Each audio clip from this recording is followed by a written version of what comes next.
Salah satu hal yang menarik dari Jepang adalah tingkat keamanannya yang sangat tinggi. Namun, di balik keamanan itu terdapat sistem hukum yang sangat tegas.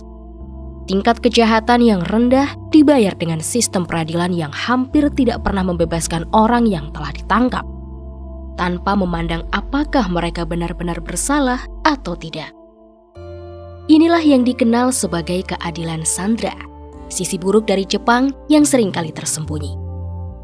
Sistem ini membuat tingkat hukuman di Jepang justru lebih tinggi daripada banyak negara diktator. Lantas, mengapa hampir semua terdakwa otomatis dianggap bersalah dan bagaimana sistem ini bisa bertahan hingga saat ini?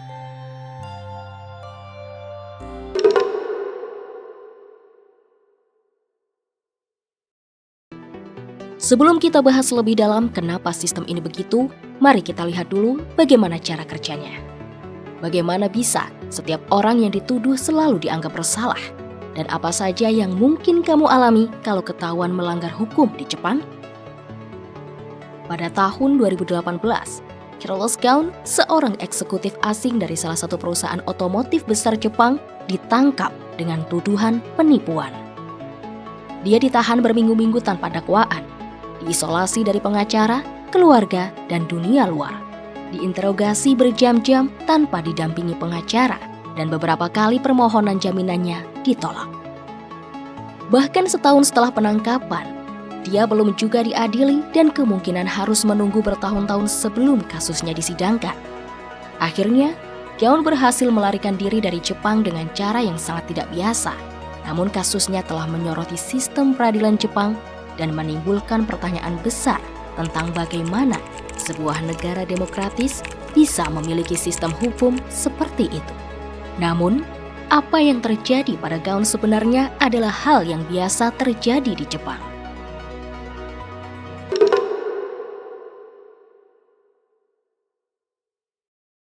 Jadi, apa yang sebenarnya terjadi pada Carlos Ghosn dan hampir semua orang yang ditangkap di Jepang? Ketika kamu ditangkap di Jepang, kamu belum benar-benar didakwa atas apapun. Berbeda dengan di Amerika Serikat atau Eropa, di mana kamu tidak bisa ditahan tanpa dakwaan lebih dari 1 atau 2 hari. Di Jepang, kamu bisa ditahan di penjara tanpa dakwaan selama 23 hari, hanya dengan kecurigaan. Contohnya kasus Megumi Igarashi, seorang seniman yang menghadapi masalah hukum serius karena menggunakan pemindaian digital alat kelamin manusia untuk karya seninya. Ia ditahan selama lebih dari 3 minggu sebelum didakwa. Bahkan di Inggris, penahanan tanpa dakwaan hanya diperbolehkan selama 14 hari untuk kasus terorisme. Namun di Jepang, pencuri kecil pun bisa ditahan selama 23 hari, bahkan bisa lebih lama. Yasutaka Sado, yang dituduh melakukan manipulasi saham, awalnya ditahan selama 20 hari. Namun, setelah dibebaskan, ia kembali ditangkap. Mengapa? Tuduhannya yang awalnya 1 tahun dipecah menjadi 6 tuduhan yang lebih kecil, masing-masing dengan jangka waktu 2 bulan. Dengan cara ini, polisi bisa menangkap tersangka berulang kali, asalkan ada kecurigaan. Yasutaka yang terus menolak mengakui kesalahannya, akhirnya ditahan selama 14 bulan sebelum akhirnya dibebaskan dengan jaminan. Sistem ini memungkinkan polisi untuk menahan seseorang berulang kali, masing-masing selama lebih dari 3 minggu dengan hanya sedikit bukti, sehingga proses hukum bisa berlangsung sangat lama. Kamu akan diisolasi, diperlakukan buruk, dan diinterogasi secara intensif setiap hari selama masa penahanan. Kamu bahkan tidak boleh menghubungi keluarga atau pengacara. Bahkan akses ke perawatan medis pun terbatas. Lalu, mengapa semua ini dilakukan?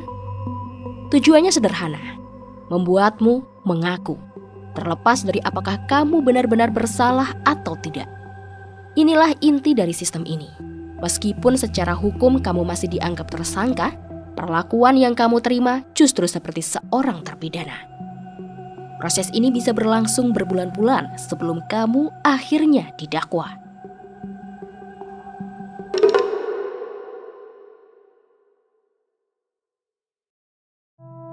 Di Indonesia, kita mengenal prinsip seseorang dianggap tidak bersalah sampai terbukti bersalah. Namun di Jepang, situasinya berbeda. Di sana seseorang cenderung dianggap bersalah sampai terbukti tidak bersalah. Semua tekanan diarahkan agar tersangka mau mengakui perbuatannya. Bayangkan, kamu tidak bisa bertemu keluarga, tidak punya akses ke pengacara yang baik, atau bahkan perawatan kesehatan yang memadai. Dihadapkan pada kemungkinan menghabiskan bertahun-tahun di penjara tanpa diadili. Banyak orang akhirnya memilih untuk mengaku bersalah, bahkan untuk kejahatan yang tidak mereka lakukan. Ini terdengar aneh, tapi mungkin saja ini adalah keputusan yang rasional, terutama untuk kasus-kasus yang tergolong ringan. Mengapa? Karena dengan mengaku, kami bisa cepat bebas. Sebaliknya, jika kamu terus bersikukuh tidak bersalah, kamu bisa menghabiskan waktu bertahun-tahun di penjara hanya untuk menunggu persidangan.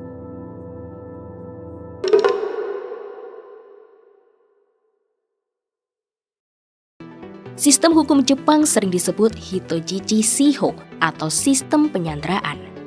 Inilah alasan mengapa angka hukuman di Jepang sangat tinggi.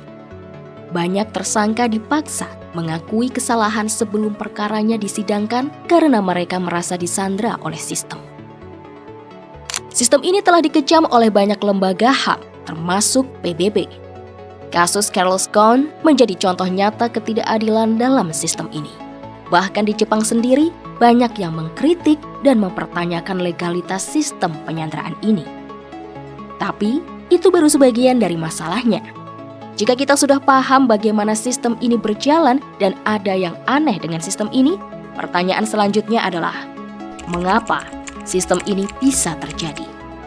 Kenapa negara maju seperti Jepang dengan demokrasi yang kuat bisa punya sistem hukum yang mirip dengan negara otoriter? Sekilas, mungkin kita berpikir bahwa sistem ini ada karena orang-orang yang menjalankannya memang kejam atau korup. Namun, alasan sebenarnya jauh lebih kompleks dan berkaitan erat dengan budaya Jepang serta cara kerja institusi mereka.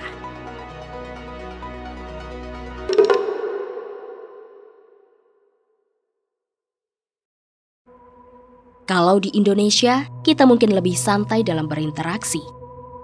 Tapi di Jepang, konsep mense atau wajah itu bukan sekedar bagian dari tubuh, tapi juga representasi dari diri kita di mata orang lain. Bayangkan, wajahmu adalah cerminan dari reputasi dan posisi sosialmu. Karena itu, orang Jepang sangat menjaga mense mereka. Mulai dari cara berbicara, berpakaian, sampai cara berinteraksi dengan orang lain. Semuanya diatur untuk menjaga agar wajah mereka tetap bersih. Makanya, orang Jepang sangat menjaga sopan santun dan menghindari konflik terbuka, apalagi di depan umum.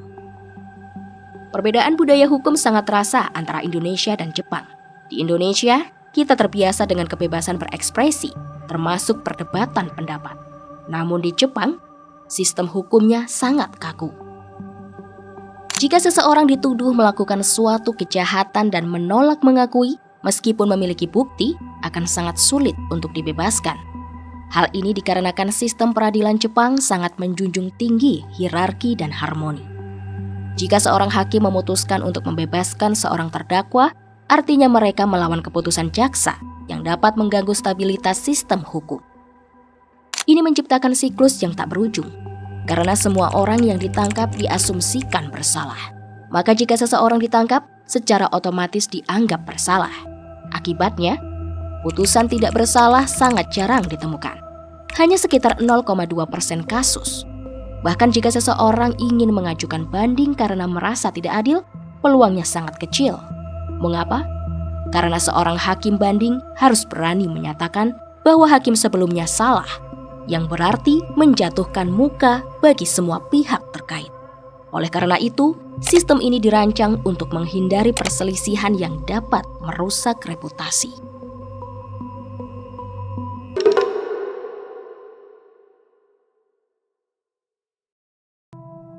Inilah alasan mengapa pihak kepolisian seringkali menekan tersangka untuk mengakui perbuatannya, terlepas dari apakah tuduhan itu benar atau tidak.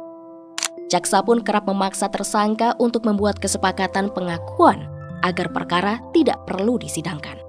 Bagi mereka yang tetap berpegang pada pendirian dan sampai ke pengadilan, vonis bersalah hampir pasti. Sistem seperti ini menimbulkan pertanyaan, apakah Jepang benar-benar negara demokrasi Meskipun tingkat kejahatan di Jepang sangat rendah, sistem peradilannya justru meragukan keadilan dan kebenaran. Banyak yang percaya bahwa banyak terpidana sebenarnya tidak bersalah, namun terjebak dalam sistem yang tidak toleran terhadap kesalahan atau perbedaan pendapat. Jepang memang demokrasi, namun dengan karakteristik yang sangat berbeda. Sistem peradilannya menjadi salah satu contoh nyata perbedaan mendasar antara Jepang dengan negara-negara lain.